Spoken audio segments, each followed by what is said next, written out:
Hello everyone, তো চলো আজকে হচ্ছে কার্তিক পুজো। সরি, ভিডিওটা লেট করে আপলোড করলাম। তো চলো দেখে নাও। আজকে কিন্তু আমাদের বাড়িতে একটা দুটো না, আমার কাছে কিন্তু তিনটে কার্তিক এসেছে। তো দেখো, তিনটে কার্তিক পড়েছে। কার্তিক কীভাবে পড়েছে সেটার ভিডিও আমি তোমাদের পরে আপলোড করছি।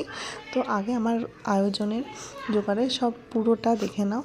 তো এই যে সব জোগাড় হয়ে গেছে, এবার ঠাকুরমশাই আসলেই কিন্তু পুজো স্টার্ট। বর্ণপরিচয় বই, জামা প্যান্ট সব।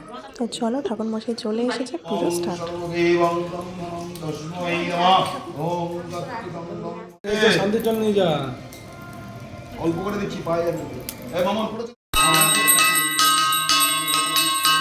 তো কেমন লাগলো আমার 3 কার্তিকের ভিডিও? তো চলো, তোমাদের সাথে কিন্তু পরের ভিডিওতে ওরা কিভাবে এসছে আমার কাছে সেটার ভিডিও আমি তোমাদের সাথে শেয়ার করব। আর সাজানোটা কেমন লাগলো সেটাও কিন্তু জানিও। আমার কিন্তু খুব ভালো লেগেছে।